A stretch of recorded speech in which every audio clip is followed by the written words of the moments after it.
Ustaz, ada pertanyaan pasal pantang larang kita yang berkorban ni, Ustaz. Memang tak boleh potong macam kita buat tu, tak boleh potong kuku lepas satu hari bulan Zulhijjah tu, tak boleh dah. Maksudnya kita kena berpantang lah. Tak boleh potong rambut, tak boleh potong kuku daripada satu Zulhijjah tu sampai hari sembelihan tu.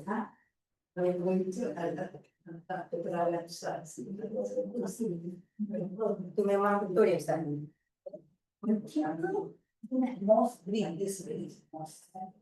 Apa yang patut dilakukan orang yang mau berkorban? Jika seseorang mau berkorban, memang ada bantuan yang perlu dimaklumi mereka yang nak berkorban, seperti tidak memotong kuku atau rambut apabila telah masuk dalam Zulhijjah. Jadi negeri kita tahun ini bulan Zulhijjah masuk besok. Lusa hari ini. Indonesia gini. Ya, Zulhijjahnya. Semua kan ada yang sama. Oh. Biasa raya hari Jumaat, sini raya hari Sabtu. Ya. Jadi awal. Ya itu tak ada masalah kalau bergantung pada anak bulan. Sini tak nampak, bisa nampak. Ini bukan hari buruk, mesti sama. Hari puasa itu setiap negara itu punya masalah masing-masing. Tak apa ya, tak sama. Memang justru kalau sama sebulan malah pelik, malah salah biasanya. Karena matlaknya berbeza. Kan berdasarkan anak bulan. Ini sebab bulan bagi negara itu tak nampak anak bulan, cuma dalam tempatnya itu hanya orang yang belajar astronomi paham semula dan salah. Mana negara yang negaranya memanjang utara ke selatan, Jadi itu apa namanya itu sama. Itu pasti hari rayanya sama, puasanya sama. Jadi boleh jadi Malaysia rayanya sama mungkin daripada daerah negeri China sana baru betul. Pasal negaranya membujur terus. Ada negara yang membujur barat timur, memanjang barat timur. Jadi saya ini barat timur daripada ujung Aceh, Sabah sampai Papua Nugini. Ada 3 time zone. Jadi pasti nggak sana nampak, tak nampak yang sana. Ya contoh di Aceh pukul 6 katakanlah 6 pagi, di Irian sana dah pukul 9. Di mana boleh? Jika Indonesia ini luas, jadi dikira satu negara mana-mana tempat anak bulan nggak nampak, dikira untuk seluruh Indonesia. Dan semalam saya dah nampak, Sumatera Barat dah nampak, kalau Sulawesi tak nampak, jadi diputuskan hari ini satu Zulhijjah. Sini tak nampak, mulai pada Langkawi sampai ini tak ada yang nampak. Tengok ke dalam. Itu tak ada masalah ya. Itu yang tak sama, katakanlah kalau tahun baru dulu dan tak sama itu malah dia. Lebih gede, dunia tak sama. Malaysia lain gitu. Tapi kalau bab agama, itu agama ibadah berkaitan dengan matahari dan bulan. Dan setiap negara berbeza-beza. Jadi katakanlah macam Malaysia bermula besok, mereka yang tidak berkorban, digalakkan untuk tidak memotong kuku dan rambut, atau maknanya mematuhi pantang larang, sebagian pantang larang ihram bagi orang haji. Kan orang haji, orang mukrim Kan ada patah ekor. Ya. Satu jamnya potong rambut, potong kuku. Nah, bagi orang yang berbeban, dua itu saja. Saya masih boleh lah. Kalau orang mau krem kan, mereka pakai wangi lah, hijau kobul lah, berburu, tak boleh kan. Tapi untuk orang korban, dan itu memang menggunakan hadis Nabi dalam Muslim, dari saya dalam Muslim daripada istri Nabi Ummu Salamah radhiyallahu anha, idza dakhalat ila asyru, apabila telah masuk 10 hari pertama bulan Zulhijjah, ya maksudnya. Wa arada ahadukum ayudhhiya, dan seseorang kamu hendak berkorban, mau berkorban, fala yamassa min sya'rihi wa basarihi sayyan, maka jangan sekali-kali dia mau motong sedikit pun rambut dan kukunya, termasuk rambut kuku dan tangannya sebagainya. Itu hadis Muslim. Siapa yang tidak korban bila masuk 10 hari pertama Zulhijjah, janganlah potong rambut. Atau yang lain, dalam makan yang lain berbunyi jika ada halal asyru, apabila telah masuk 10 hari pertama Zulhijjah, wa indahu udhiyah, dan dia mau berkorban, juga fala yaqudanna sya'ran, jangan sekali-kali ambil atau potong rambut, wala yaqlimanna dhufra. Yaqlim, qalin itu maknanya memendekkan kolam, jangan sekali-kali memotong atau memendekkan dhufra. Dhufra maknanya kuku. Itu dua hadis yang sangat jelas kedua dalam Muslim. Jadi larangan memotong kuku dan rambut bagi orang yang mau berkorban bermula 1 Zulhijjah. Hinggalah korbannya, kalau di korban nanti hari yang pertama hingga 9 kurban disembelih, itu dah maksudnya. Hingga binatang korban yang disembelih itu disembelih, bukan orang lain disembelih.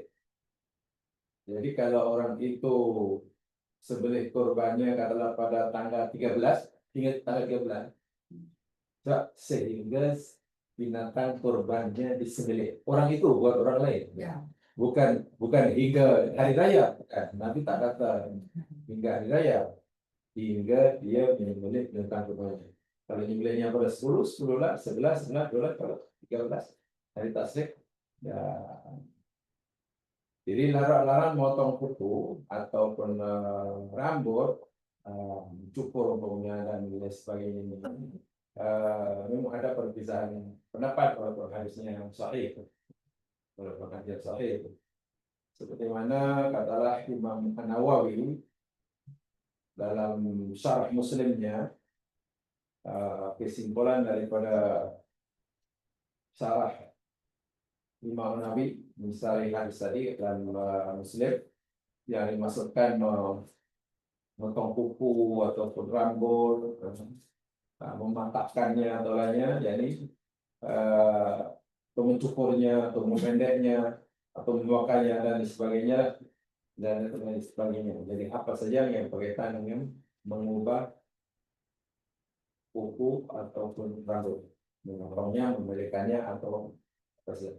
Hanya saja apa hukum larangan tersebut itu kan.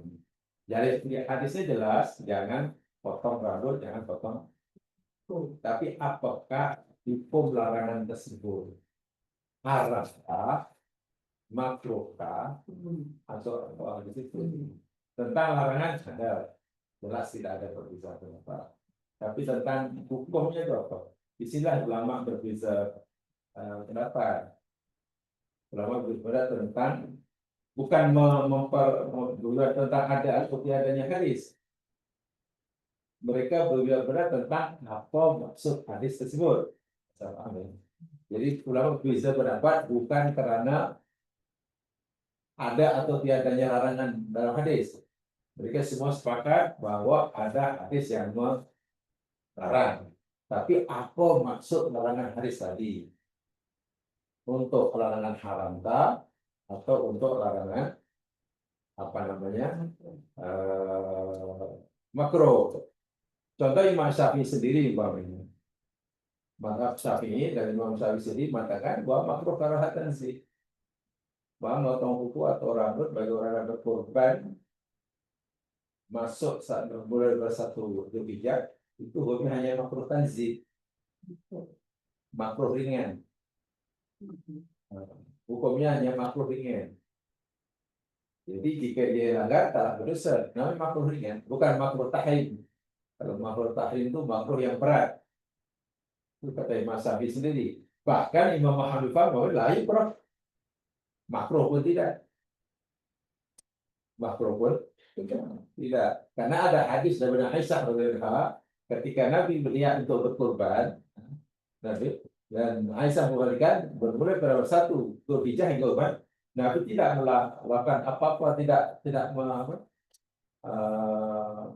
meninggalkan potong kuku. Mana Nabi tetap biasa menjalani kehidupan seperti biasa. Itu dalam hadis yang lain.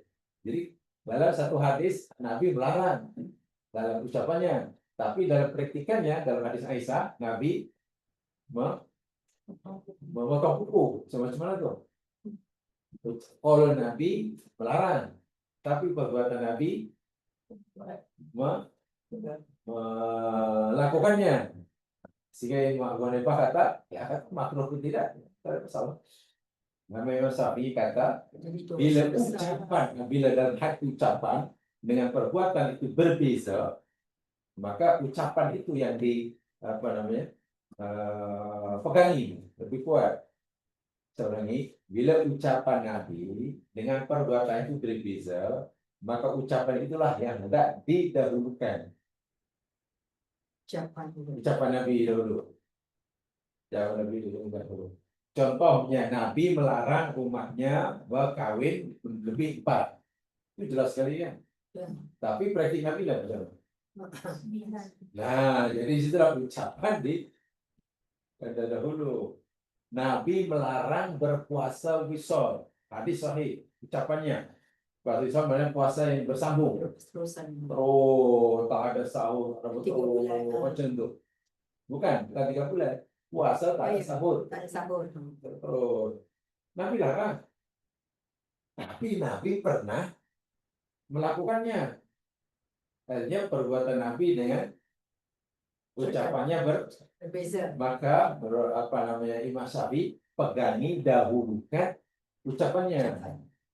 Itu tetapi di sini tidak bermakna wajib. Kalau perintah, kalau larangan tidak bermakna haram, hanya makruh. Itulah cara ulama memahami hadis ini. Ya, jadi dahulukan ucapannya. Kemudian contoh Nabi satu di antara yang membatalkan sholat yakni tidur, yang membatalkan wudhu jadi tidur. Tidur kan boleh membatalkan wudhu kan? Bila nak sholat kena wudhu balik lah sebab tidur. Tapi Nabi pernah tidur dan kemudian bangun tidak dengan sholat, tak wudhu. Jadi macam mana perbuatan Nabi itu? Tapi Nabi suruh beruntuk orang bangun tidur. Jawaban Nabi, aku tidur, mataku tidur, tapi hatiku tak pernah tidur. Jadi perbuatan Nabi di situ nampaknya bercanggah dengan ucapannya. Maka Imam Syafi'i kata, dahulukan. Kalau kamu nak mengamalkan, ikut Nabi, dahulukan ucapan. Itu kesimpulan Imam Syafi'i, hukumnya hanya makruh. Bahkan kalau Abu Hanifah, makruh pun tidak. Tentang potong versinya itulah. Dan jadi di sini tidak ada masalah. Paling umumnya makruh, haram tidak ada yang hukumnya haram tidak ada. Motong kuku bagi orang nak kurban mulai 1 Syawal yang haram tidak ada. Paling ini hanya sunnah, perintah ini hanya sunnah. Jadi maknanya kalau orang tidak buat, kata orang potong, pun tidak mengapa. Orang potong tidak, hanya lebih afdal tidak potong, itu saja. Jadi kayaknya bukan haram masuk neraka, tidak, itu terlalu berat. Bagi saya itu sebenarnya. Jadi sebenarnya bagi saya sangat sederhana, sangat sederhana. Tak ada masalah. Bagi saya yang paling penting dari kurban itu yakni melaksanakan mengambil filosofi kurban. Kalau kita kurban telah berjaya mencapai tamat lamanya atau tidak. Sebab kurban seringkali kita difahami hanya dari segi syariatnya kan. Syariatnya tangkap seekor lembu atau kambing, sembelih, itu sudah selesai kan. Masalahnya, apakah keuntungan bagi Allah bila kita sembelih lembu? Ya? Apa untungnya bagi Allah bila kita telah sembelih lembu kurban? Keuntungan. Lalu apa untungnya kita?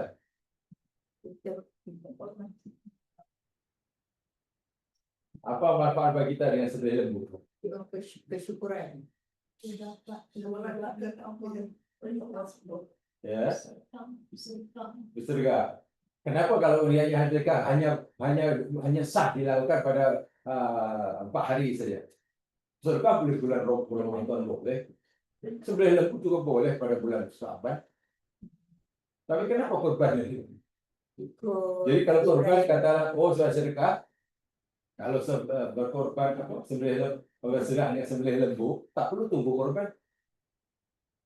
Kalaulah korban itu dianggap hanya sebagai sedekah. Nah, disitulah mana filosofi kena dipahami betul. Kalau itu yang dipahami, saya itu jauh lebih penting daripada mengetahui masalah yang hanya makruh dan. Sebab coba ada dengar betul. Apa kita kurban? Sembelih lembu sudah selesai kan? Kalau kita boleh makan bulan itu. Itu bagi orang miskin, ya betul. Supaya kita boleh dijual pada orang miskin. Tolong orang susah dengan daging kambing, daging lembu, tak perlu menunggu berhijrah. Ramadan pun boleh, Syawal. Tapi kenapa Allah hanya menentukan kurban hanya pada hari-hari tertentu kan? Kan sekarang kita belum boleh kurban. Kalau kita sembelih kambing pun belum dikatakan kurban. Ibadah Udhiyah itu hanya dalam 4 hari itu saya 1 tahun. Lalu untuk apa makna kurban? Dan sebab macam nanti akan mengikut perintah Allah dan beristirahat. Nanti lalu apa untungnya kita hanya memperingati? Kalau hanya sangat ingat, Ibrahim, insya Allah kita juga boleh mengingati pada bulan Muharram. Kesunatul Rasul. Itulah jadi karena kita ini pasal kita sering kali belajar kita berhenti pada peraturan syarat semata-mata. Kurban mesti seekor kambing seorang, atau kalau lembu beli 7 orang, cara sendiri mesti ini. Itu peraturan fiqh. Dan memang perlu karena dengan begitu ibadah kurban kita sah. Nah, ya, kalau kita belajar tentang syariat kurban, hukum peraturan, itu nak pastikan agar ibadah kurban kita sah. Itu saja. Tapi dalam ibadah kita tidak boleh berhenti, yang penting sah. Boleh. Kan mesti adakah ibadah kurban itu diterima atau tidak. Itu diterima atau tidak. Keduanya, Allah tidak menyuruh kita melakukan perbuatan, Allah tidak melarang kita perbuatan, melainkan ianya untuk manfaat dan kepentingan kita. Setiap perintah Allah, bila kita lakukan, pasti ada pengajaran dan manfaat untuk kita. Setiap larangan Allah kepada kita, untuk kita tinggalkan, pasti ada manfaat untuk kita. Nah, sekarang apa manfaatnya itu? Apa pengajarannya itu? Ikut-ikutan saja. Nggak, memang kita belajar biasanya berhenti pada bab PK. Di mana-mana saya tahu bab PK. Bila berkurban cari binatang yang punya cukup ini, ini, jangan beda. Memang fikih perlu, tapi fikih setakat berbicara tentang kaifiah hukum perbuatan zahir. Peraturan begini, begini. Jadi tidak apa namanya tidak lebih daripada itu, tidak lebih daripada itu. Nah, di situ lah. Jadi sebenarnya itu sangat sangat mustahil ya tentang kurban. Kurban bahasa kita, bahasa Arab pun kurban juga. Bahasa Arab pun kurban. Kalau kita pada dua itu kurban dekat ke sini. Apa? Perlu tahu itu. Nah, syariat kurban perlu tahu. Itu jangan cari sendiri. Tengok kat Google.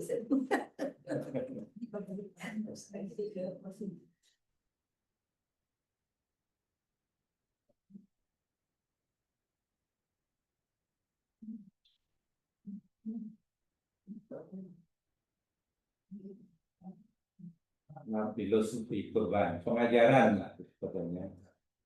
Pengajaran bagi ibadah kurban, bagi ibadah kurban.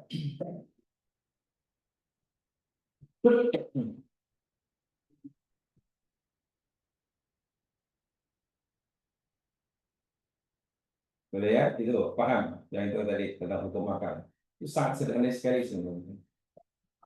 Sangat sangat mudah sekali.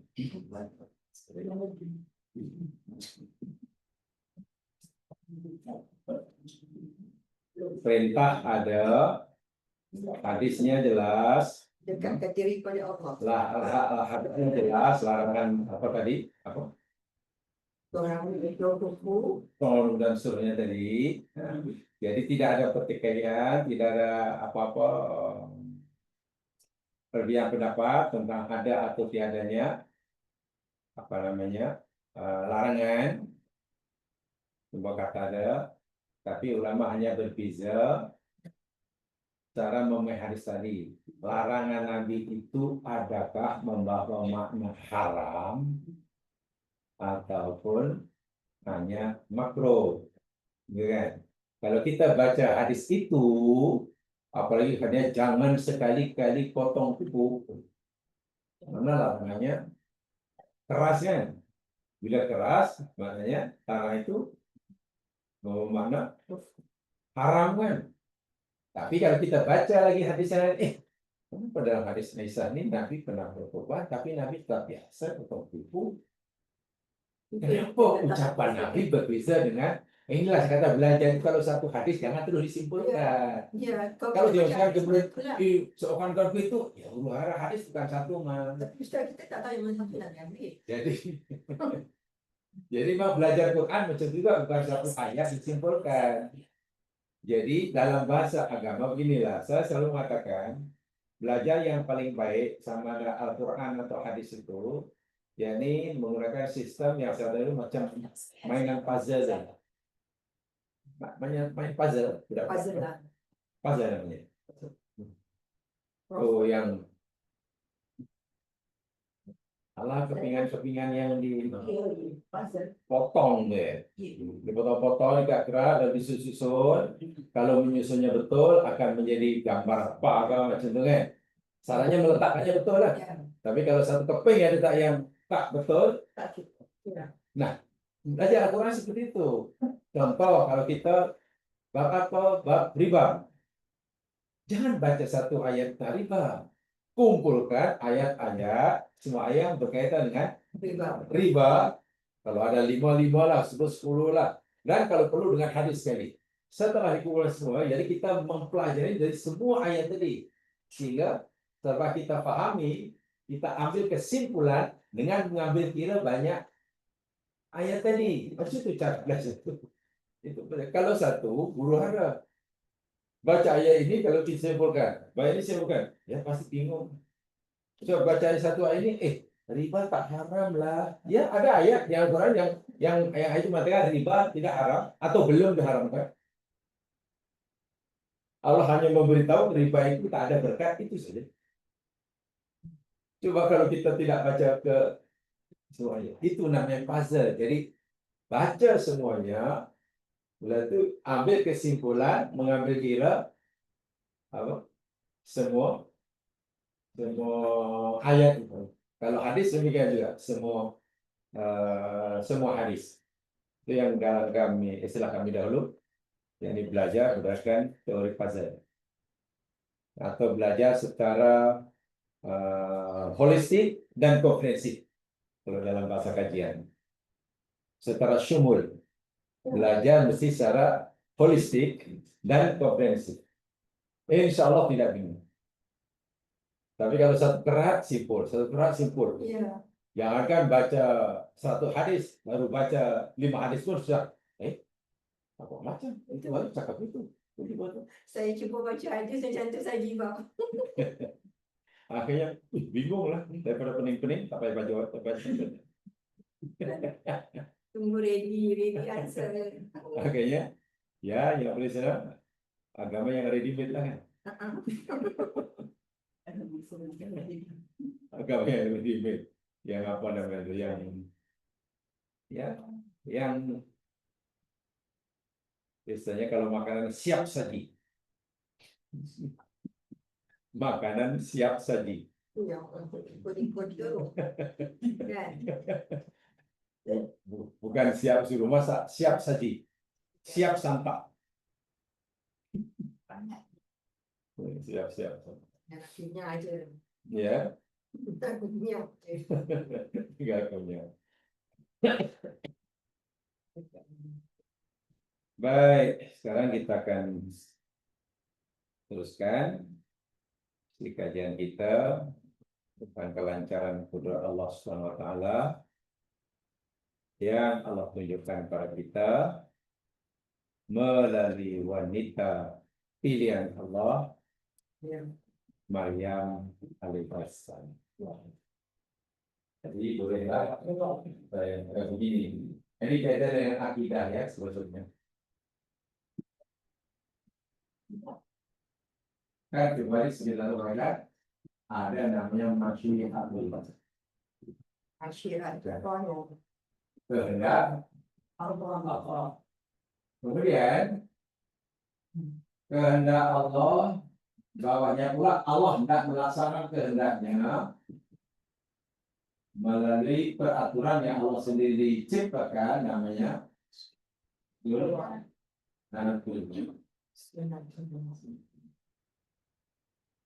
Maka Allah kehendak Allah untuk mewujudkan kehendaknya, Allah menggunakan atau melalui peraturan yang dia ciptakan, namanya sunnatullah. Contoh, Allah menghendaki air mendidih. Allah menghendaki air mendidih. Macam mana cara air mendidih? Allah menciptakannya dari sunnahnya. Yakni air itu mesti dipanaskan, di kadar tertentu. Baru itu namanya melalui sunnatullah. Jadi kehendak Allah melalui sunnatullah. Ini yang sering berlaku. Walaupun sunnatullah ini, yang sekalian, kadang tidak sepenuhnya kita lakukan. Mungkin kita lakukan sedikit saja. Contohnya Maryam. Ya, contohnya Maryam mendapatkan buah tamar, buah tamar yang masih di pokok.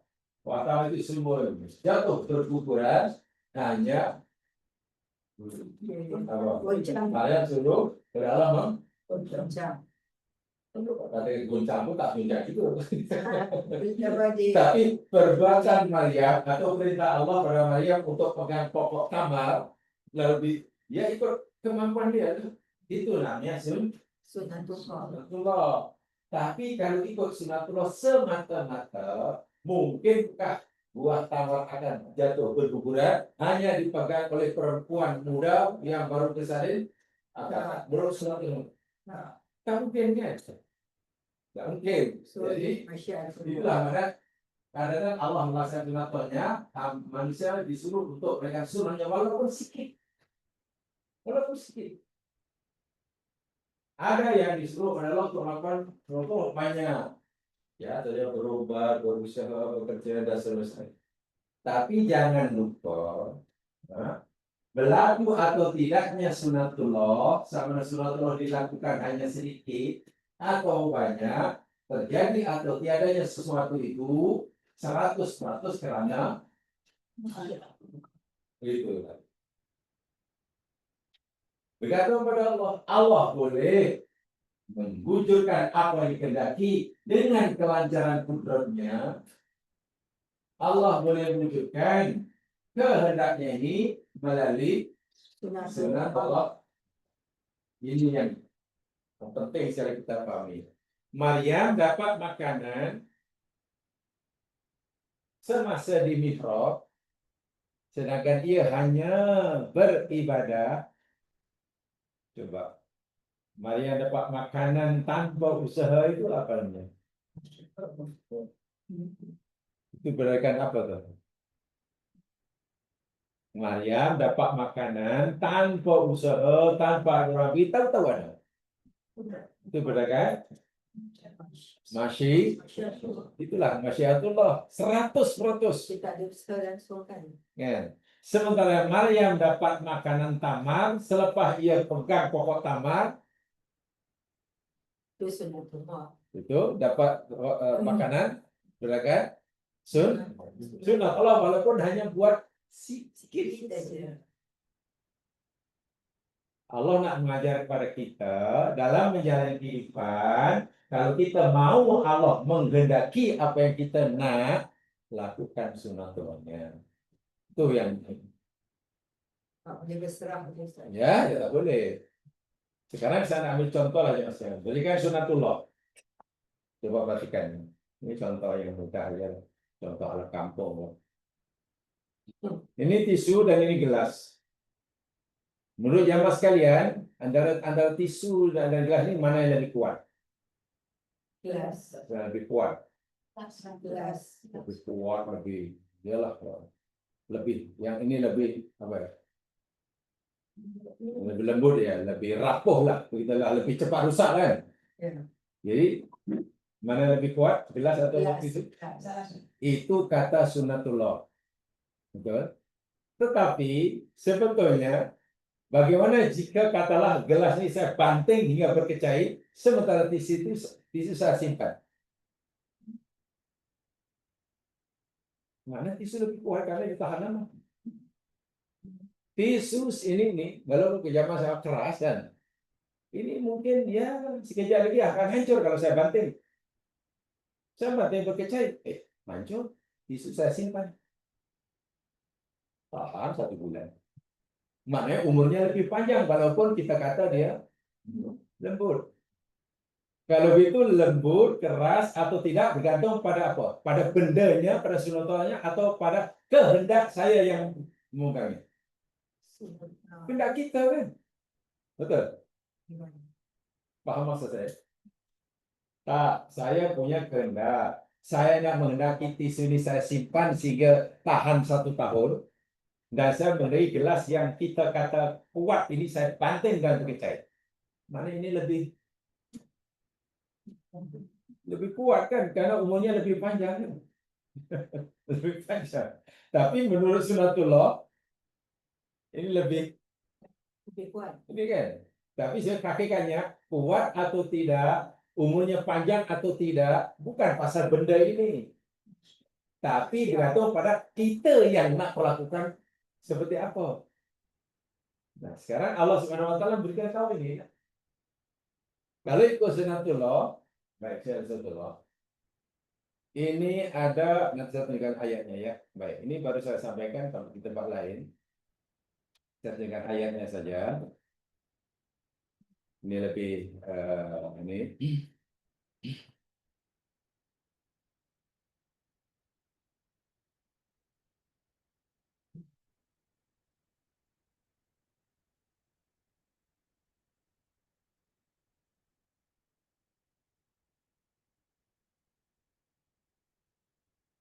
Lihat surah Al-Baqarah ayat 259. Bisa dijelaskan di tempat yang lain. Ini saya ulangi, tapi penjelasan dari aspek yang lain. Al-Baqarah 259.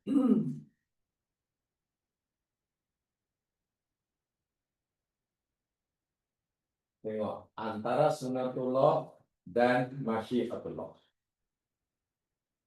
Tadi saya katakan gelas dan tisu, kalau kita kata mana agak-agak yang lebih lama jangka hayatnya, kita kata gelas lah, sebab gelas lebih kuat. Tisu pakai lap sekali hancur. Itu betul, itu dari sunatullah. Tapi kalau kita diserang pada kehendak kita yang memegangnya, terpulang saya lah. Terpulang kita. Kalau kita banting gelas, pakai cair, habis umurnya.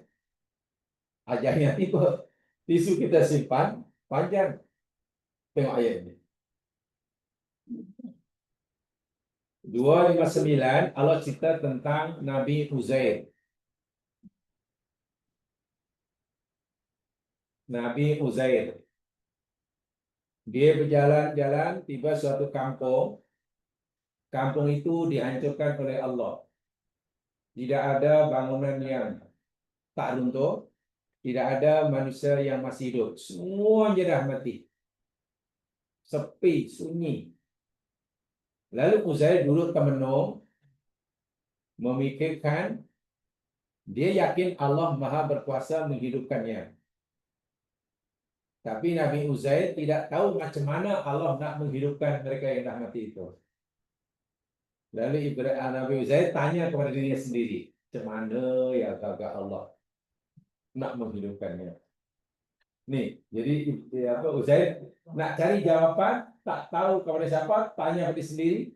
Dia tidak meragui kuasa Allah menghidupkan yang mati, tapi dia nak tahu macam mana Allah hidupkan mati. Ini. Au kalladzi marra ala qaryatin, atau seperti mana orang yang lalu melewati sebuah kampung negeri. Wa khawiyatun, sedangkan negeri itu hancur lebur, runtuh. Bangunannya runtuh, penghuninya mati. Ala urusya, atas bubung-bubungnya. Mana tak ada bangunan yang itulah, ground zero lah. Nabi Uzair duduk termenung di situ, qala, berkata ia. Semua ulama tafsir mana ini Nabi Uzair. Berkata Uzair, anna yuhyi hadihillah. Anna yuhyi hadihillah. Macam mana lah Allah hendak menghidupkan semua ini. Aku yakin ya Allah, Engkau berkuasa menghidupkan semula yang mati, bergelimpang, berselera ini, berkecai ini. Dan macam mana ya Allah cara Engkau menghidupkannya? Itu pertanyaan Nabi Uzair pada diri sendiri. Lalu Allah ba'da mautiyah, selepas kematiannya. Allah respon, fa amatahullahu. Allah tidak terus menjawab, Uzair, aku nak hidupkan, kamu tak payah banyak tanya dah. Macam mana respon Allah? Fa'amatahullahu mi'ata amin. Lalu Allah mematikan Uzair selama bukan tidur ya, mati. Mati. Jadi familinya tak tahulah rupanya Uzair dah mati. 100 tahun baru.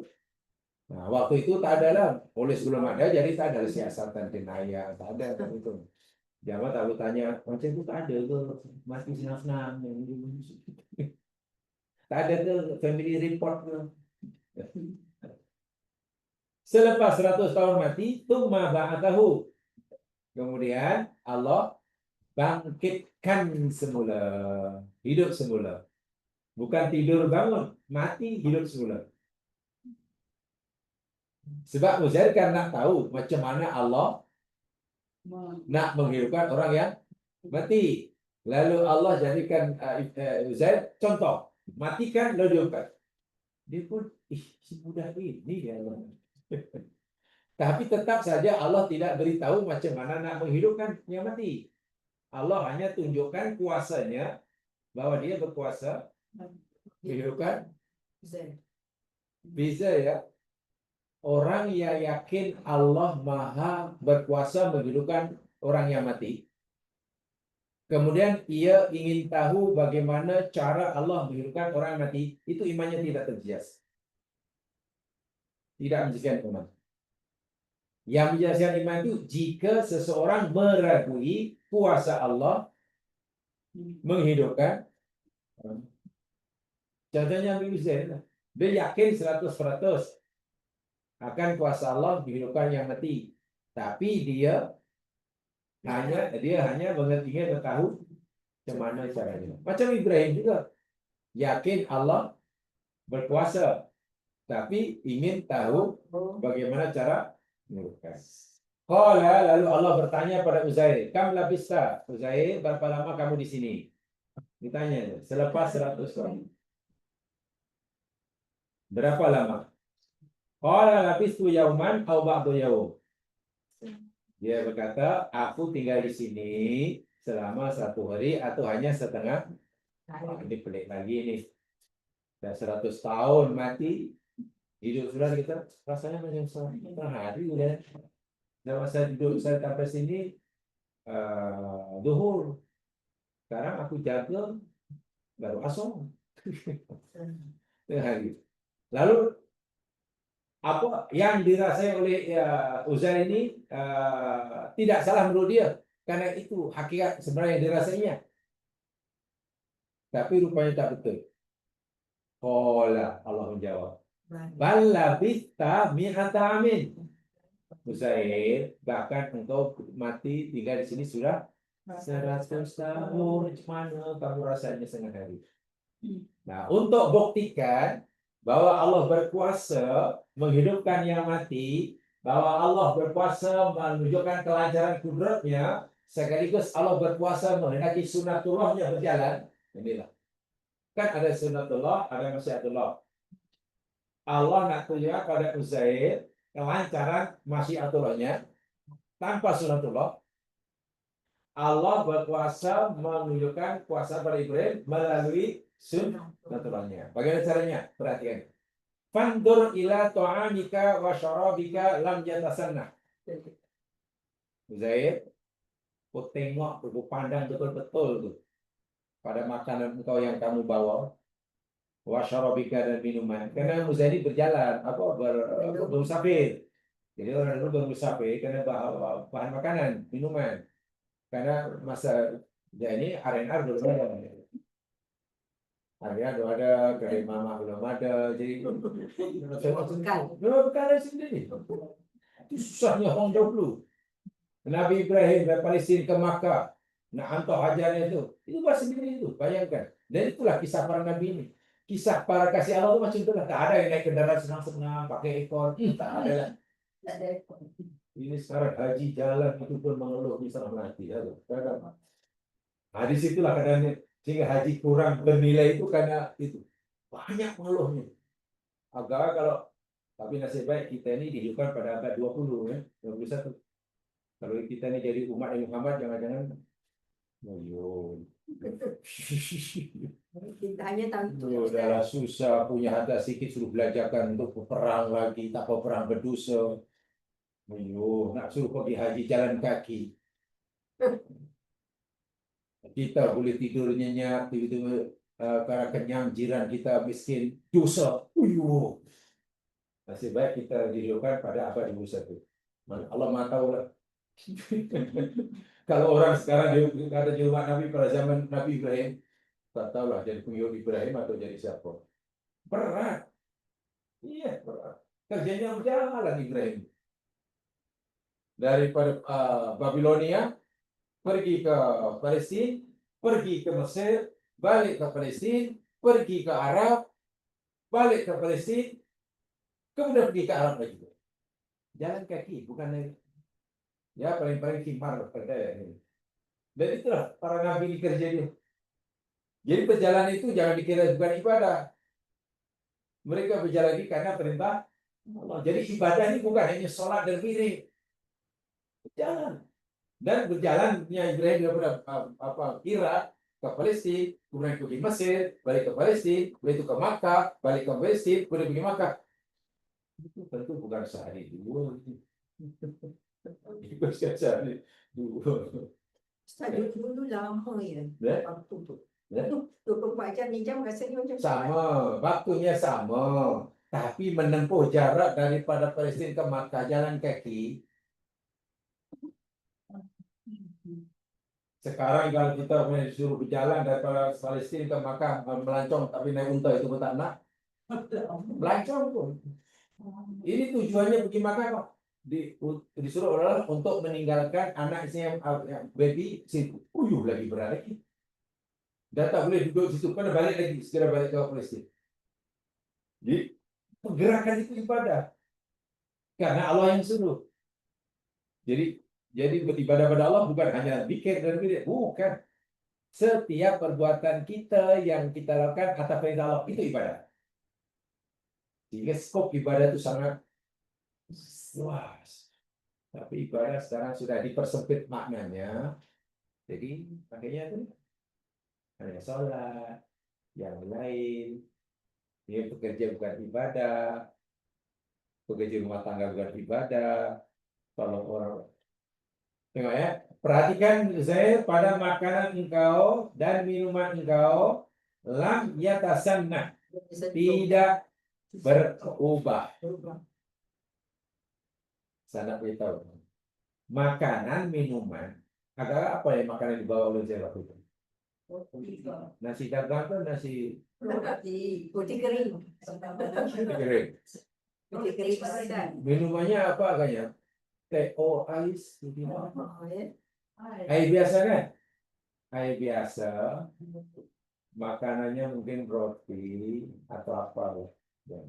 Pertanyaan saya, menurut sunnatullah, makanan apapun jenisnya lah, mau roti, mau nasi, mau daging, agak tahan berapa lama boleh kita makan, tak busuk, tak rusak. Makanan juga berapa lama? Dengan kecanggihan teknologi sekarang, konon. Lagi dia baru katakannya. Kalau bawalah katalah nasi lemak, tahan berapa lama? Oh ya, aku dalam paket lipat. Ada yang boleh dalam freezer lah, sekitar Tak kira berapa lama? 6 tahun. 6 bulan. 100 tahun tahan? Oh, Di sini ya. Ini bukan dalam freeze ya, makan biasa. Berapa? Kita tidak cukup. Roti ke apa ke kek. Kering tak kering. Maknanya menurut sunatullah, Kalau itu betul kering. menurut sunatullah kayak makan itu berubah, busuk, air itu ada atau menguap, kering. Menurut sunatullah kering, air kering, semua. Makanan pun kalau sudah berlalu 100 tahun Dah tak ada dah. busuk pun apa keluar Tak ada nampak dawan makanan lah, apa hilang dah. Itu sunatullahnya kan, Ah, betul? betul. Tapi kenapa dia tidak berubah dan masih elok untuk dimakan? Masya Itulah masih Ya, Masya Allah. Allah. Jadi kalau kita kata ini jamaah ini kuat atau tidak? Perhatikan. Ini kuat atau tidak? Menurut sunatullah. Tak kuat. Kuat atau dia lihat atau tidak? Tak kuat kan? Kuat. Lembek kan? Ini menurut sunatullah. Tapi bergantunglah kepada Allah yang kata untuk saya bergantung saya. Kalau saya tidak koyak-koyak, tahan lama. Tapi kalau saya hancur-hancurkan, Bisa. tengok. Menurut sunatullah, makanan tak boleh tahan lama. Tak mungkin ada makanan mampu bertahan selama 100 tahun. Tak mungkin. Itu sunatullahnya. Tapi Allah kata, itu kan sunatullah. Oh, kalau aku kehendaki tahan lama, apa susahnya? Aku katakan sunatullah. Tengok. Jadi di sini benar-benar Allah tunjukkan kelancaran kudratnya di hadapan Uzair. Allah berkuasa melakukan apa yang dia kehendaki. Jadi kan Uzair tadi bingung kan macam mana Allah nak hidupkan orang mati. Macam mustahil kan. Jadi Allah sekarang tunjukkan, kenapa kamu anggap susah bagi kamu, tapi bagi aku ayat Uzair, apa yang kehendaki itu terjadi. Dan kamu tidak perlu tahu macam mana makanan tidak busuk walaupun dah berlalu 100 tahun. Demikian juga bagaimana aku nak hidupkan, aku tak perlu tahu, yang pasti aku berkuasa menghidupkannya. Jadi tidak membusuknya makanan, tidak rusaknya minuman, walaupun sudah berlalu 100 tahun, itu karena berlaku berdasarkan masyiatullah, kelancaran kudrat Allah. Nah sekarang contoh yang kedua, wanzur, dan perhatikan baik Uzair, ila himarika, perhati olehmu kepada keledai kamu, karena waktu itu Uzair ini menunggang keledai, kendaraannya keledai, kemana-mana itu udah paling mewah lah tuh, berjalan membara naik keledai. Kalau sekarang itu kira kaya atau miskin, jalan diberi Johor keledai naik keledai.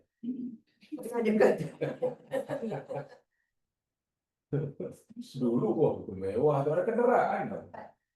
Ada kendaraan. Walinas alaka ayat alinas, dan kami hendak jadikan engkau wahai Uzair dan peristiwa yang kau alami ini sebagai ayat, bukti, tanda kebesaran kuasa kami bagi manusia. Nah, setelah Nabi Uzair perhatikan keledainya, Allah suruh aku tengok keledai, mana keledai aku? Rupanya keledai dia wandur ila izomi. Lihatlah kepada tulang-tulangnya. Keledai tadi rupanya sudah mati. Sudah hancur, sudah tinggal tulang belulang yang berserakan, repot dah tulang. Bisa, repot.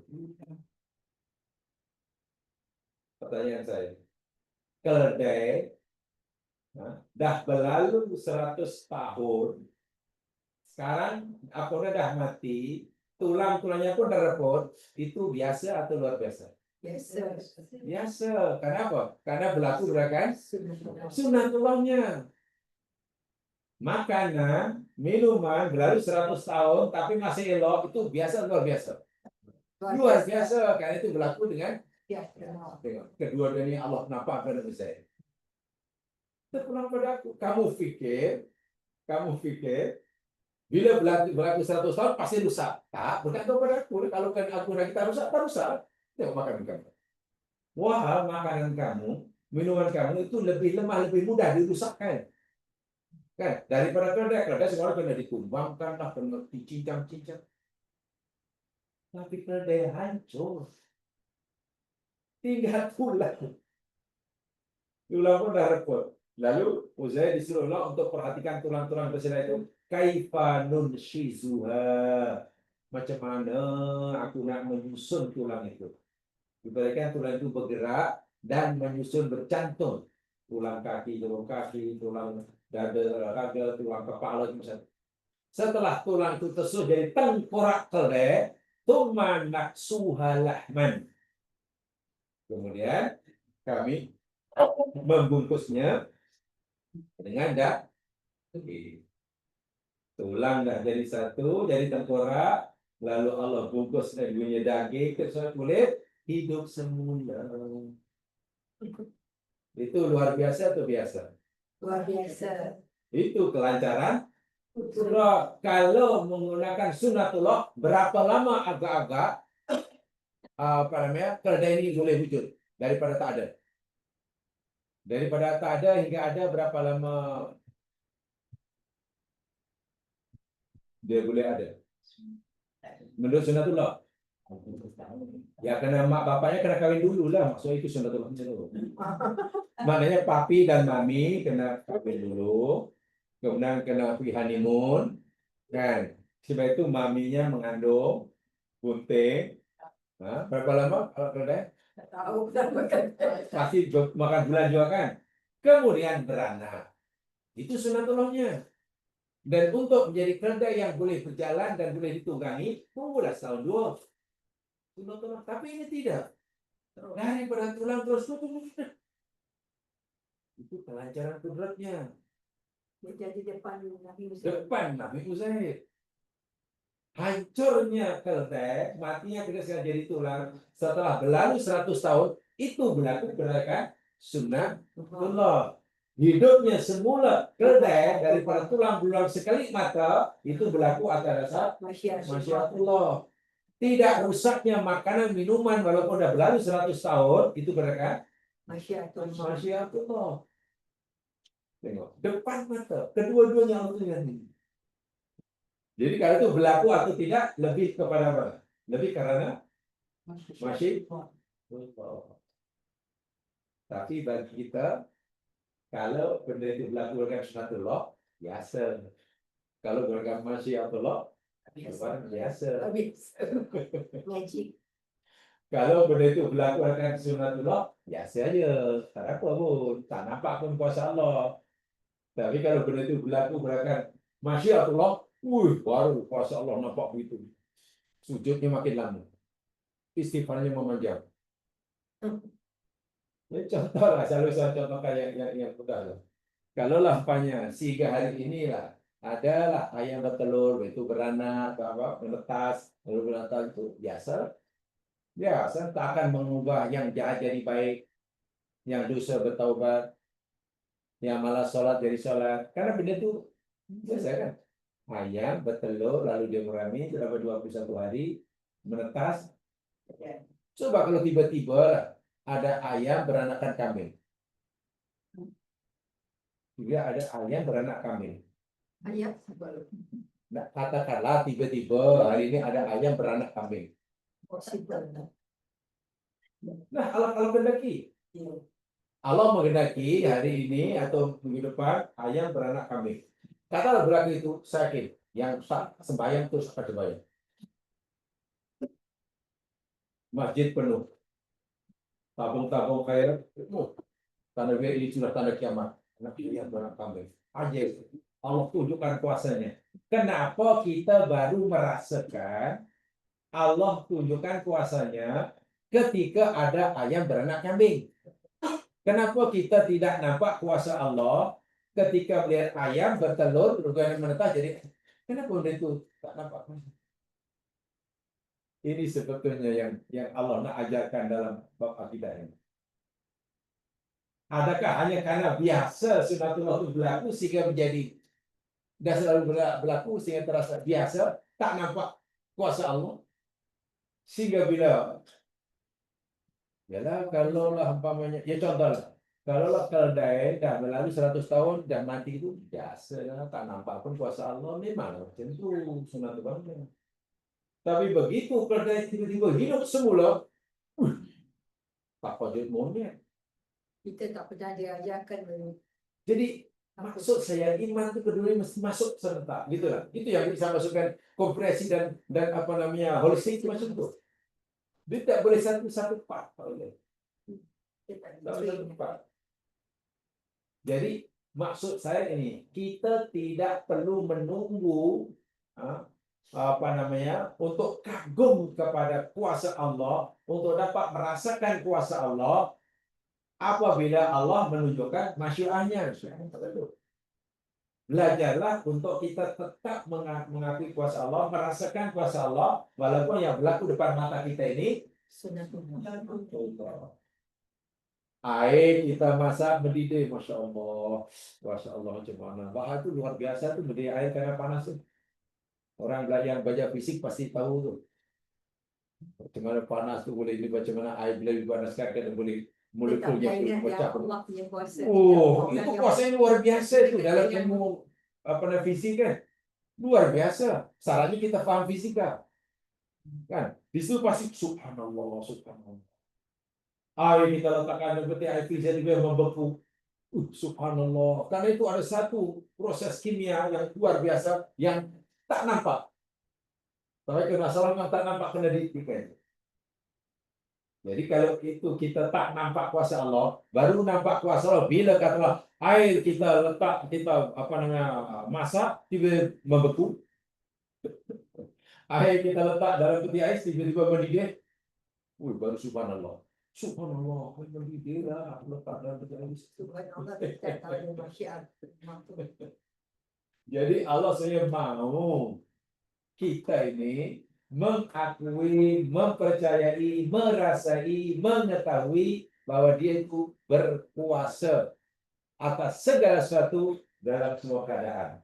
Ima ketika Allah menghendaki sunnahnya berlaku, wa imma Allah memberi sunnahnya Allah batalkan karena masyiatnya.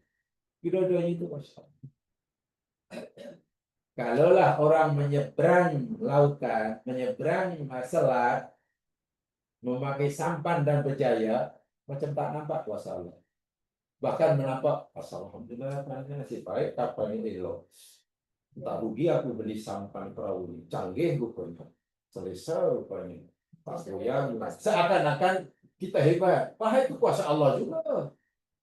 Tapi bila umpamanya selat, tiba-tiba jadi highway, telah dipukul oleh Musa baru,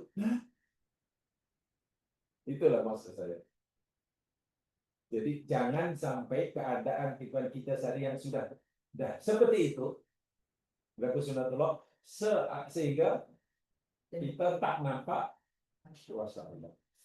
Wah, kuasanya Masya Allah. Gimana? Sebab itu Allah kata, kami, kata Allah, tidak menjadikan engkau, wahai Uzair, dan peristiwa yang kau alami ini, ayatan linnas.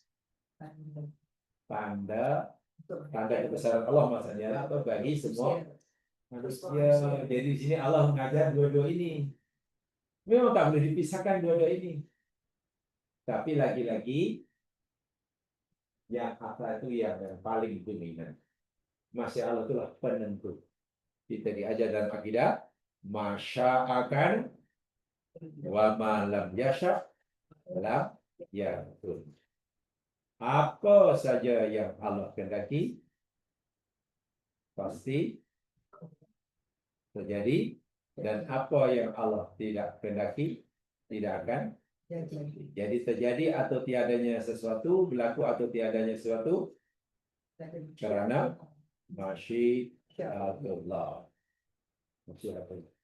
Sama ada Allah, berkehendak Allah itu Allah tunjukkan melalui sunnah-sunnahnya ataupun tidak, tak ada masalah. Sebab itulah kembali dikatakan, orang yang meyakini bahwa sunnatullah itu bersifat pasti, bersifat mutlak, namanya syirik asbab. Syirik asbab. Sebab apa? Sebab berlaku atau tidak sunnatullah itu bergantung pada masyiatullah. Api panas karena Allah kena panas. Kalau Allah kena sejuk, sejuk. Jangan api mesti panas, tak ada campur tangan Allah. Syirik. You sakit ini, you makan obat ini, pasti sembuh. Syirik. Meyakini kemutlakan sunnatullah itu syirik asbab tanpa disadari. Karena seakan-akan tidak ada lagi campur tangan Allah. Ya, wah, kalau sunnatullah itu bersifat mutlak lah, ya tentulah makanan minuman Uzair akan lenyap lah. Keledai sudah mati. Kalaulah nak mengatakan sunnatullah itu mutlak, tentulah keledai yang sudah jadi tulang, ya menunggu sangat lama lah untuk hidup semula. Tapi ini tidak, ini tidak. Dan itu yang Allah tunjukkan dua-dua ini kepada Maryam. Maryam mengalami ini. Maryam lihat sendiri bagaimana kelancaran kepada Allah ketika ia duduk di bilik, hanya wirid, ada makanan tanpa usaha, bukan karena ada orang bagi.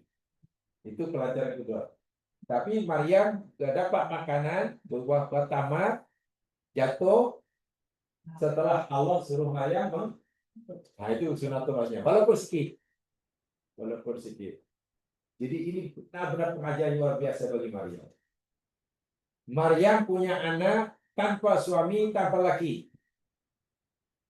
Pengalaman apa tuh yang Allah nak berikan pada Maryam? Tentang masyiatullah. Artinya tidak semestinya perempuan yang boleh beranak mesti bersuami. Mesti ada laki. Itu sunnatullahnya. Tapi Allah berkuasa memberikan anak pada hambanya tanpa melalui sunnatullahnya. Akhirnya ketika Maryam dan Gana bingung zaman sekarang, itu masih bingung Maryam. Ketika anak lahir, dia bingung. Dia perempuan suci. Dia mikir macam mana nanti kalau aku balik kampung. Ada orang tanya, ini anak siapa? Nak kata ini anakku, orang tak percaya. Nak kata ini anak angkat, nak siapa? Apalagi kaum Maryam waktu itu sudah semuanya sudah meyakini kemutlakan sunatullah. Pada zaman Maryam atau pada zaman Nabi Isa lahir, Bani Isa ini punya keyakinan sunatullah itu bersifat mutlak. Untuk dapat angka 5 mesti 2 campur 3. Tak boleh tidak. Macam itulah. Untuk orang boleh makan mesti bekerja. Untuk orang boleh sembuh mesti itu sunatullah. Untuk bolehkan api itu mendidih mesti dimasak. Jadi sudah mutlak. Untuk seseorang itu punya anak mesti sudah bersuami. Keyakinan mereka sudah berikat memutlakkan sunnatullah. Maka Allah tunjukkan pada Bani Israel waktu itu kepercayaan itu salah. Sunnatullah ini tidak bersifat mutlak, tapi sunnatullah ini bersifat nisbi, relatif, bergantung pada kehendakku. Dan aku nak tunjukkan bahwa sunnatullahku yang kamu kata mutlak ini hanya nisbi. Aku nak tunjukkan pada kamu, Maryam aku bagi anak tanpa. Bingung itu Yahudi. Situ Yahudi, apa respon Yahudi pertama kali melihat Maryam membawa anak? Apa respon dia? Dituduhnya Maryam berzina. Dituduhnya Nabi Isa sebagai anak luar nikah. Karena mereka takut. Mereka tidak ada sedikit pun keyakinan ada kelancaran kudrat. Dia hanya mempercayai sunatullah. Paham ya? Itulah akhirnya orang sesat. Sesat memang gitu. Dia tak tahu adanya Allah. Ya, mana mungkin. Mereka itu kesan daripada mereka begitu yakin bahwa sunatullah itu bersifat pasti.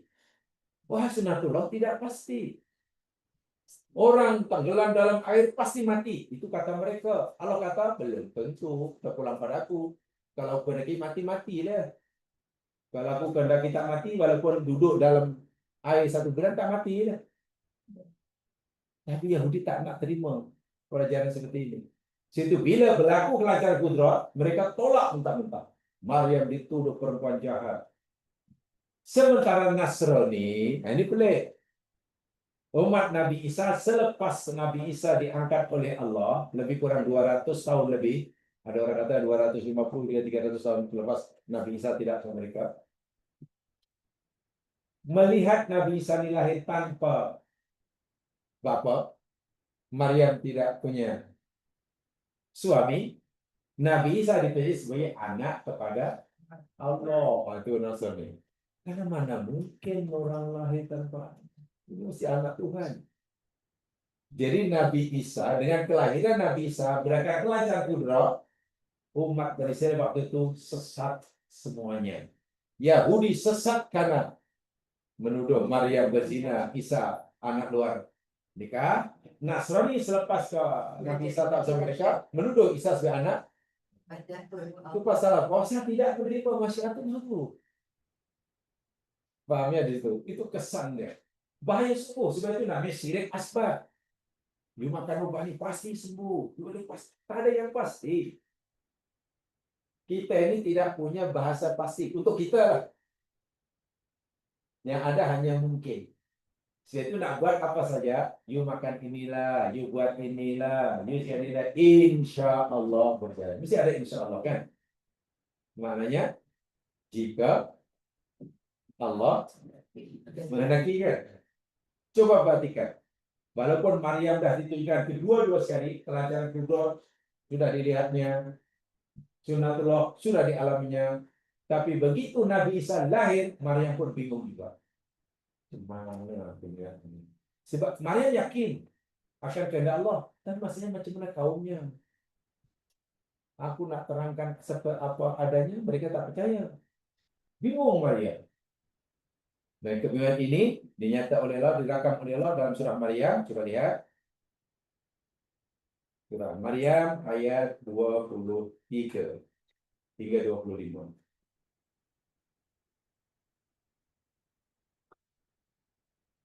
Ini yang Ibu Hadis saya katakan. kenapa Nabi Isa dilahirkan pada masa itu, bukan sebelum dan bukan selepasnya. Kenapa Nabi Isa lahir pada masa itu, bukan sekarang dan bukan pada masa sebelumnya. Sebabnya karena Bani Israel waktu itu sudah sampai satu peringkat keyakinan dia hanya meyakini adanya sunatullah. Tidak meyakini adanya sunatullah. Dan Allah tunjukkan. Rupanya mereka bukan percaya, malah jadi jahat lagi. Hingga hari ini. Itu bahaya belajar sains zaman sekarang kepada orang-orang macam ini. Bahaya karena mereka menafikan peranan Allah. Wah, sains itu ciptaan Allah. Belajar bintang boleh, belajar pokok boleh, tapi kan pokok itu ciptaan Allah. Belajar apa saja nih. Tapi kena ingat ada yang melakukannya. Kenapa darah ini seperti ini ya? Kenapa meliku seperti ini ya? Ada yang melakukannya. Kita hanya belajar ciptaannya. Yang sepatutnya bila kita belajar ciptaannya, memudahkan kita mengenal penciptanya. Itu sebetulnya. Saintis tak gitu. Coba dengan ayat ini. Ayat 23 hingga 25 Maryam. Fajahal mahabu ila jidin nakhlati qalat ya laitani mitu qabla hadha wa kuntu nasyan mansiya. Fajaha maka telah membawa atau mendatangkan atau membawa Maryam datang al-mahad masa untuk melahirkan malaikat. Tiba masa untuk melahirkan telah menyebabkan Maryam datang ila jidin nakhlah kepada pokok dan rasa nak melahirkan anak, Maryam pun carilah tempat bersandar. Jadi itu bukan nak berteduh, bukan nak rehat, bukan, tapi karena sudah merasa tiba masa untuk melahirkan. Qalat berkata Maryam, ya laitani aduhai seandainya akulah mitu qabla hada. Aku mati sebelum ini sajalah. Wa kuntu nasyan manusia dan aku akan menjadi insan yang dilupakan. Apa kaya maksud ayat ini? Kenapa Maryam makanya macam berkhayal, kalau aku mati sebelum ini lah, tak ada orang kenal aku. Nanti siapa kat situ? Pertama, Maryam sedang mengalami atau sedang membayangkan menghadapi situasi yang sangat-sangat berat. Aku punya anak, suami, apa kata kaumku? Maryam perempuan suci ya, sangat suci. Kalau dia cinta apa adanya, tak ada orang percaya. Sementara masa terus menuduhnya dia perempuan kufu-kufu malam. Macam mana nak tak tahan? Jadi lebih baik aku mati. Mati di sini bukan Maryam ingin bunuh diri ya. Nyawa sekalian, mati di maknanya dia berhayal, lain kali kan berhayal. Kalaulah dia tidak pernah ada di dunia, kan tak pernah mengalami itu. Itu mati di sini maknanya tak pernah wujud di dunia. Bukan mati bunuh diri. Kalau Maryam tak pernah dicipta oleh Allah, kan tak akan mengalami seperti ini. Ini menunjukkan betapa beratnya masalah yang dihadapi oleh Maryam. Pertama menghadapi cemana nanti pertanggungjawaban aku di hadapan kaumku yang mereka hanya meyakini sunatullah. Tidak sedikit pun meyakini adanya kerajaan kudrat. Bingung dia. Lalu karena apa yang dilakukan kepada Maryam ini pilihan Allah, bukan pilihan Maryam. Ketika Maryam menghadapi masalah, Allah sendiri akan memberikan jalan keluar. Fanadaha min tahtiha. Lalu telah memanggil dia. Dia telah memanggilnya, Maryam. Min tahtiha dari bawahnya, Maryam. Suara panggilan itu, Allah tahzani. Janganlah engkau sedih, hai Maryam. Qad ja'ala rabbuki. Sungguh Tuhanmu telah menjadikan tahtaki di bawah engkau sarian. Ada yang memahami mata air atau air yang mengalir. Baik, dalam ayat ini tidak disebut siapa fa'ilnya. Maka memanggil akan Maryam dari bawah Maryam. Fa'ilnya tak ada kan? Tak ada. Siapa yang memanggil Maryam?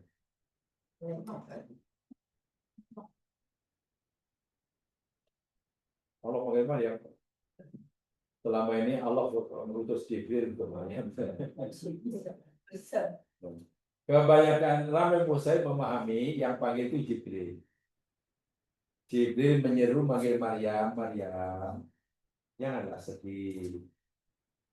Tuhanmu telah menjadikan bagi kamu di bawahmu itu anak. Itu. Tapi tidak semua pasti memahami seperti itu.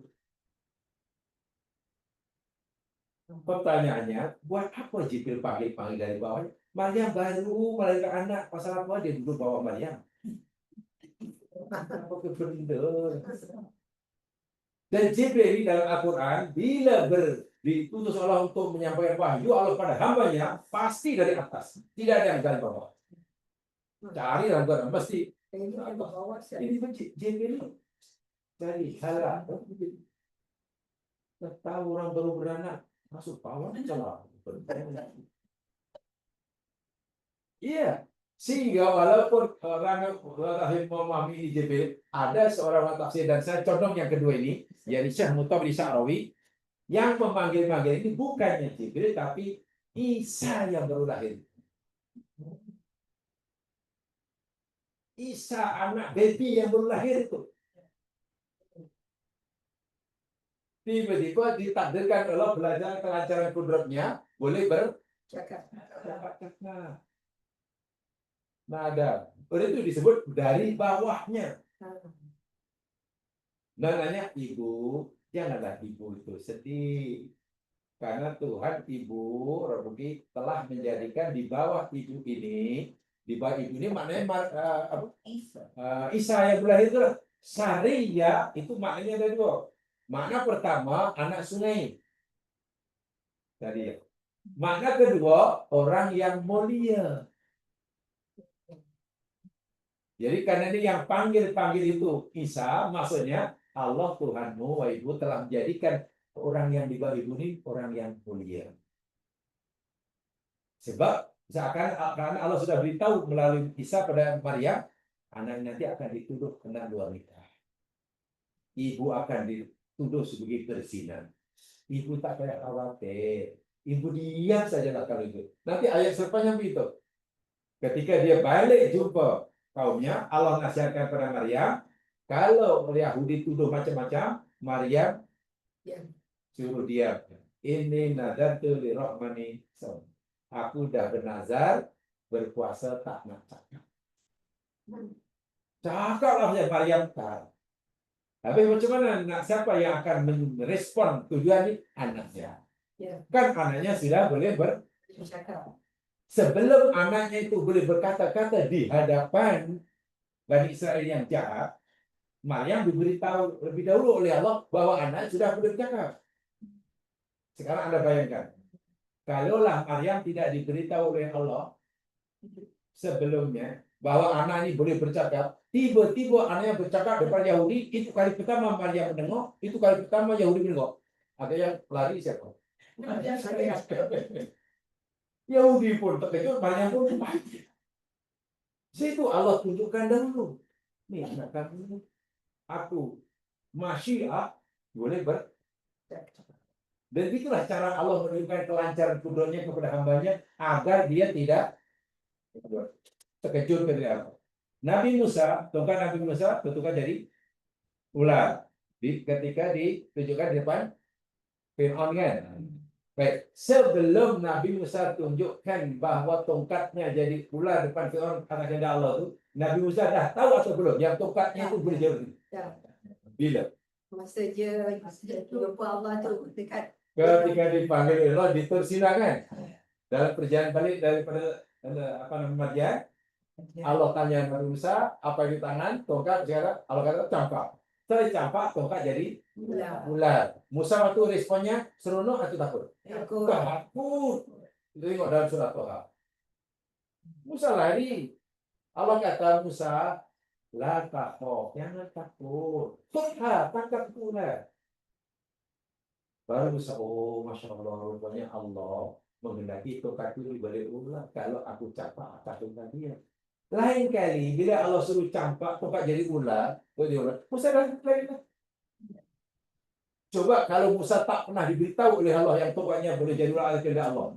Itu kali pertama Fir'aun lihat, kali pertama Musa. Bukan Fir'aun yang ditampung, Musa pun ditampung. Begitulah cara Allah menunjuk.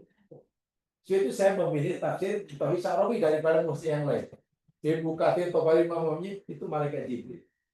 Yang namanya tafsiran kan boleh jadi tak betul. Tidak mentafsir orang tentang Quran tidak bermakna tolak Quran. Bisa kan itu?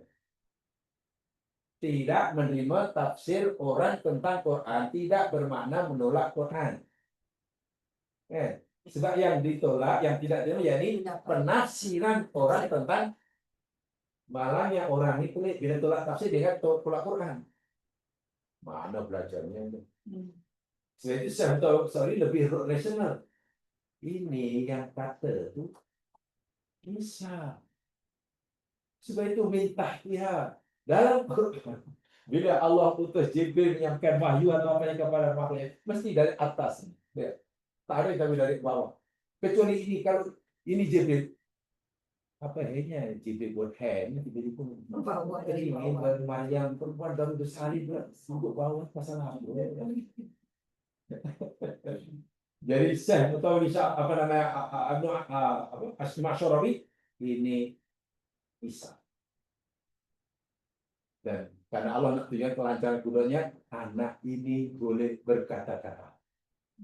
Menurut masyiatullah. Sebab kalau ikut sunnatullah, bayi boleh berkata-kata. Betul. Berkata fasih bukan kata-kata kalau kata kalau nama anak-anak harus tahu boleh ini fasih. Nanti bercakapnya dalam surah Maryam dia cakap ini Abdullah, aku ni hamba pada Allah. Ataniya kitab, Allah beri aku kitab. Allah suruh aku berakti pada ibuku. Allah menjadikan aku untuk solat dan zakat selagi aku masih hidup. Allah berikan mana macam ulama besar. Agak bayi boleh cakap macam itulah macam ulama besar ni tunggu berapa. Itu sunatullahnya kan. Ya kalau kita kata sunat jawabannya pasti puluhan tahun. Tapi Allah nak tunjukkan masyiatnya. Baru lahirnya boleh fasih. Sehingga Maryam pun Allah tenang hati aku. Satu masalah selesai. Karena pasti kau akan tuduh aku yang bukan. Jadi jika nanti ada suara-suara sumbang yang macam-macam, aku hanya tuduh dia dan Maryam pun betul. Fa'asyarat ilaihi. Ketika Maryam dituduh macam-macam oleh Bani Israel, Maryam hanya memberi isyarat kepada anaknya yang ada di buayan kan. Bani Israel tanya macam mana aku nak cakap dengan baby yang masih buayan. Masa itulah Nabi Isa. Jadi baru Bani Israel itu terkejut. Kalau ikut sunatullah tidak mungkin bayi berkata-kata. Kalau itu boleh bercakapnya Isa ketika masih bayi itu karena nah inilah Allah nak mempertas keyakinan ini kepada Bani Israel. Jadi seakan Allah kamu kata selama ini kamu yakin sama sunatullah itu pasti. Bukan pasti, bukan betul. Kamu tak meyakini kerajaan Tuhan itu. Bila aku kehendaki orang boleh punya anak walaupun belum suami. Bayi boleh bercakap walaupun baru lahir. Orang boleh dapat rezeki walaupun tanpa berusaha. Tapi Bani Israel tidak percaya. Mereka hanya meyakini sunnatullah. 2 campur 2 mesti 4. Untuk berdapat nilai 10 mesti ya 2 lah. Dalam 5 lah. Bab akidah tidak seperti itu. Kalau bab akidah 2 campur 2 mungkin 4 mungkin kosong. Kalau dalam bab akidah. Maknanya apa? Kalau Allah kehendaki 4, kalau Allah kehendaki kosong. Ya. Ya, jangan suami istri, yang masih sehat, yang menurut sunatullah pasti punya anak, belum tentu. Bila orang berobat pasti sembuh, belum tentu. Hanya mungkin, insya Allah. Orang tenggelam dalam air pasti mati, belum tentu. Belum tentu. Tapi sebenarnya baru ada masih. Tidak, contoh yang bisa luar biasa. Barulah si anak tadi yang si Isa wa huzi ilaiki bijitin nahla besakit alaiki nutokan jadinya. Sekarang ibu cobalah karena ibu ini lapor Gerakkan saja lagu, kata perintah Allah. Pokok tu. Ya, tadi itu sunatullahnya ada sikit. Sunatullahnya sikit, masyarakat banyak. Sementara Nabi Isa yang baru lahir mampu bercakap, itu 100% masyiatullah. Kalau tanya dokter pakar bayi pun, saya tak boleh jawab. Tanyalah dokter yang paling pakar sekalipun, Pak Ocam, macam mana bayi lahir boleh cakap dan fasih? Ya, pening kepala. Tapi bagi dokter Muslim senang. Lah, itu Allah yang cipta. Baru lahir boleh cakap. Kalau Allah kendaki apa salahnya? Umur 50 tahun tapi hanya kalau kendaki. Ada orang 50 tahun tapi hanya cakap jadi semuanya itu berlaku atas kehendak Allah, bukan pasal sunatullah, bukan pasal kemampuan kita. Karena kita semuanya la haula wala quwata illa billah. Itu yang kita pelajari dulu. Itulah akidah yang tolong dipegang betul. Agar kita tidak melakukan kesalahan yang berat dalam masalah iman pada Allah tanpa kita sadari. Sebab yang namanya syirik bukan hanya pergi ke batu cave anggu-anggu. Itu terlalu mudah sangat. Contoh macam itu orang abang pun tahu apa hukum menyembah patung murugam syirik. Itu senang tuh, tak payah belajar tinggi-tinggi pun tahu. Coba kalau masalah ini tadi paminnya betul, terjebak kepada jenayah akidah tanpa di yaitu Maryam dipilih oleh Allah untuk Allah menunjukkan kelancaran kudratnya dan juga sekaligus. Dan Maryam menerimanya dengan raditu billahi rabba raditu tanpa itu. Memang berat, sangat berat bagi Maryam. Dan Allah pilih Maryam satu-satunya perempuan di dunia, tidak ada orang seperti Maryam sebelumnya dan tidak akan ada orang seperti Maryam selanjutnya. Luar biasa, sangat luar biasa. Jadi kalau Nabi kata Nabi memang karena bukan Nabi karena dia perempuan. Ya, anggap saja waliullah gitu kan. Kalau wali ya, wali dalam kata kekasih Allah. Ya. Jadi saya sebut waliullah maknanya kekasih Allah. Orang yang sangat disayangi oleh Allah, orang yang dekat dengan Allah. Itu waliullah. Yang sebut waliullah maknanya boleh terbang. Allah boleh terbang, boleh sholat Jumat di dua masjid. Ada orang tengok sembahyang Jumat di masjid kampungnya, tapi jamaah haji jihad di Masjid Haram. Itu tak tahu tu wali apa. Baca di Indonesia kan. Pelik-pelik itu mengarut semua lagi. Tapi orang minat. Semakin banyak apa ceramah yang isinya benda-benda yang pelik-pelik, wah banyak orang dengar. Yang ajaib-ajaib kan. Elok kalau itu eloknya panggil ahli silat Ketah jadi duit bisa jadi. Coba ya. Jadi kalau kita pahami ayat 23, 24, 25, kasih 20 apa 45 ini yang apa Allah misalkan ini ucapan Nabi Isa itu mudah kita memahami. Kita akan nampak itu masyiatullah. Tapi kalau kita ikut tafsir kebanyakan mufassir, termasuk tafsir yang terkenal lah, itu Kafir lah, Al-Qurtubi lah. Nah, pokoknya malaikat Jibril kita jadi bingung. Malaikat Jibril. Lalu apa untungnya bagi Maryam? Coba apa untungnya bagi Maryam jika yang panggil-panggil itu Jibril? Maryam, jangan takut Maryam. Takkan kamu nak berharap mati? Tuh di bawah kamu tuh ada anak sungai. Kalau kamu dagang minum deh. Kalau kamu lapor, takkan Maryam ingin mati karena kelaparan dan dahaga. Mana belum soleh sangat dah. Takkan orang soleh sesoleh Maryam, penghulu surga, apa namanya, tergerak hati untuk mati hanya karena diuji lapar dan oh iya, nipis sungguh imannya, nipis. Itu ya kebanyakan besar itu, tapi saya baca aja tak menemukan jawaban yang memuaskan. Karena dia kata Jibril. Yang satu yang agak pelik, kenapa Jibril panggil dari bawah? Sedang dalam ayat yang lain, Bila Jibril menyampaikan apa yang Allah mahukan pada hamba ini dari atas. Ustaz, yang Maryam tu je beribadah dalam mihrab itu je ikut agama Musa. Bisa. Musa. Ya. Jangan di akhir musibah itu orang Quran dulu turun. Ya. Lepas tu bila Yang pasti beginilah, iman Maryam la ilaha illallah. Itu pasti mengisyarat tauhid. Adapun syariatnya sesuai dengan setiap nabi. Setiap nabi. Karena syariat boleh bertukar-tukar.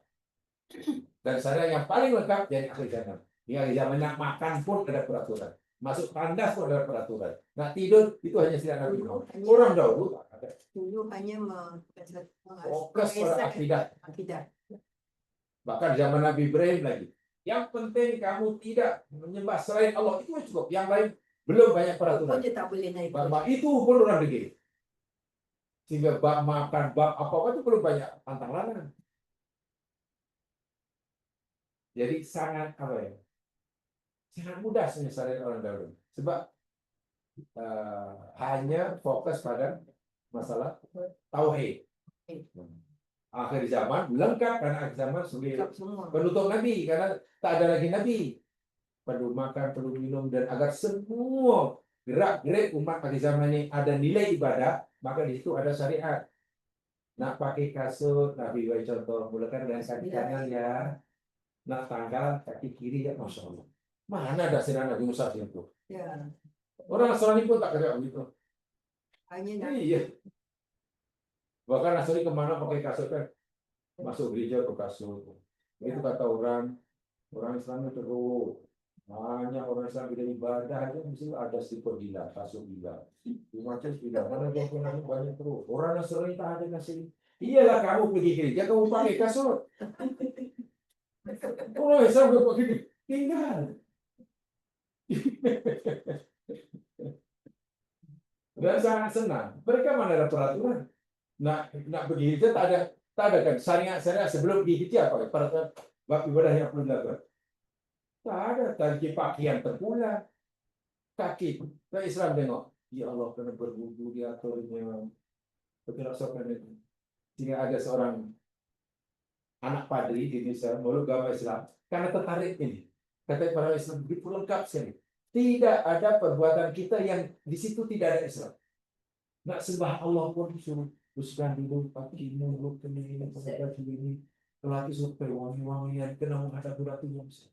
Dahulu masa Kristen Kasulati tergerak keluar rumah nak pergi pasar raya, tengok gereja tergerak boleh masuk gereja, pakaian terpulang. Jadi macam tak ada tanda peraturan. Jadi kita tinggalkan Kristen beragama Islam. Wah, anak seorang padri. Jadi orang berpikir itu dia tertarik dengan Islam karena Islam sangat cantik. Yang biasanya yang boleh nampak kecantikan Islam itu kadang-kadang lah sesetengah orang non Muslim yang akhirnya memeluk agama Islam karena tertarik keindahan. Di keindahan Islam itu malah dapat dilihat oleh non Muslim sebelum Muslim. Yang orang Islam sih malah tak nampak. Biasa, tak kepung. Wah, Islam ini sangat indah, sangat cantik. Macam kelahiran lah ya Allah, mulai pada betunang, kawin, bisa kawinan, mengandung, melahirkan anak, semua diatur dengan sangat, bukan sangat ini ya. Dan peraturan itu terpulang pada kita. Allah beritahu pada kita, kamu nak ikut silakan, kamu tak nak ikut silakan. Tapi kalau kamu ikut, aku pergi surga. Kalau kamu tak ikut, neraka. Gitu kan. Jadi Allah buat peraturan itu bukan untuk kepentingan Allah, tapi untuk kepentingan dan manfaat manusia. Jadi kalau orang yang betul-betul keinginannya masuk sangat kuat, ya pasti akan ikut. Kalau hanya sekadar ingin, ya mungkin banyak yang dilanggar. So Ustaz, memang Yahudi kan, dia punya cara ibadah tu. Ikut siapa Ustaz? Yang ikut kepala tu. Yang pasti kata Dr. Abah Ahmad Didat almarhum, kitab-kitab apa namanya Bible Itu ada perjanjian lama, Old Testament dan juga New Testament, Taurat dan Injil. Dia mengatakan dan berani bertanggung jawab, bahkan sanggup berhujah, berdebat, menurut beliau, yang asli tidak lebih daripada 10%. Tidak lebih. Kurang mungkin. Yang betul-betul, yang Old Testament daripada Taurat, yang sama daripada Injil bisa. Selebihnya hanya catatan-catatan sejarah daripada Petrus, Paulus, ketua mereka. Sehingga orang-orang Kristen sekarang ini sebenarnya tidak ikut Bible yang sebenar, Injil atau Taurat, tapi mereka ikut apa kata gereja. Dan itu bahaya. Apa gereja mana apa kata padri lah. Jadi agama mereka yang ikut apa kata gereja, bukan apa kata Injil dan Taurat yang sebenar. Itu apa dia pernah kata. Dan sanggup mempertanggungjawabkan dan berdebat, tapi hingga meninggal tak ada yang berani. Dan malahnya mungkin apa yang diajarkan oleh yang apa Nasrani berlaku pada orang Islam. Setelah orang Islam kadang tidak ikut Quran hadis, ikut apa kata ustaz di masjid. Sama kalau begitu. Quran hadis tak pernah dikaji, tapi apa kata ustaz. Jadi agamanya bukan ikut Quran hadis, tapi ikut suara masjid. Dan itu bahaya. Sehingga bila ditunjukkan Quran hadis, dia bingung, macam mana itu ustaz? Yahudi, Nasrani, sebaliknya sekarang. Tunjukkan Injil, dia bingung. Tapi gereja itu gereja. Bila kita tunjukkan aja itu, dia kata tak Itu hanya orang Nasrani, contohnya ada sebagai Doritan. Karena itulah apa yang dengan yakin tinggalkan Kristen. Ini kita bukan ikut Isa. Isa tak kata ikut ini. Isa suruh kita ikut. Ini semua ikut gereja. Apa kata Petrus? Apa kata Paulus? Apa kata ini Paus? Wah, ini sekarang yang catatan sejarah mereka yang ditulis oleh mereka. Mana orang-orang agama lah, atau agama. Jadi macam mana agama boleh seperti itu? Sehingga antara satu Injil dengan Injil bercanda. Malah dengan orang Islam tanpa disadari ada yang seperti itu cara orang. Tidak ikut Quran ini karena tidak dipelajari, tapi ikut apa kata itu bagi saya. Saya tak kata apa kata Ustaz itu salah, tapi cara beragama itu tak betul. Rujukan pertama yang bicara Quran. Mana pendapat bertentangan dengan Quran hadis, tolak siapa yang cakap. Mana pendapat yang menepati Quran hadis, terima siapa pun yang beritahu. Nah, macam itulah agama Islam. Tapi masalahnya ramai orang ambil shortcut. Kan kalau belajar Quran hadis secara bersungguh-sungguh kan lama. Makan masa lama, pening kepala. Kan biasanya tadi kalau agama yang dah siap saji. Agama siap saji. Siap saji kan siap sampah. Ready made. Jadi instant. Itu bagi saya satu perkembangan yang kurang baik. Kurang atau sangat bahaya. Karena kita loh semenjak bila terjangkit penyakit orang Nasrani. Nasrani tidak ikut Injil, mesti tanya dia. Ikut apa kata gereja? Itu pun yang pergi gereja. Sebab ramai yang tak pergi gereja. Kalau ditanya pun pasti mereka tak tahu. Apa itu gereja? Kebaikan. Jadi awam lah maksudnya. Dan itu tidak baik. Agama manapun tak baik kalau cara beragamanya. Itu ya. Mudah-mudahan saya anggap selesai aja cerita tentang Maryam. Berkat itu saja. Karena memang bisa dikatakan Maryam itu Allah pilih sebagai istiqamah. Orang yang dipilih adalah untuk menunjukkan kelancaran kudratnya. Ya, semua yang di alam Maryam itu semua itu yang dibawa dan itu pengajaran tidak yang bisa luar biasa. Ya, mudah-mudahan dipegang Tuhan.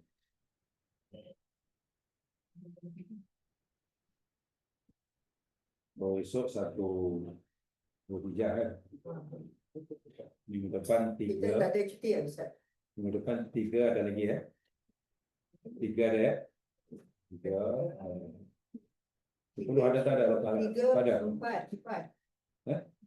Minggu depan 3. 3 4. pula.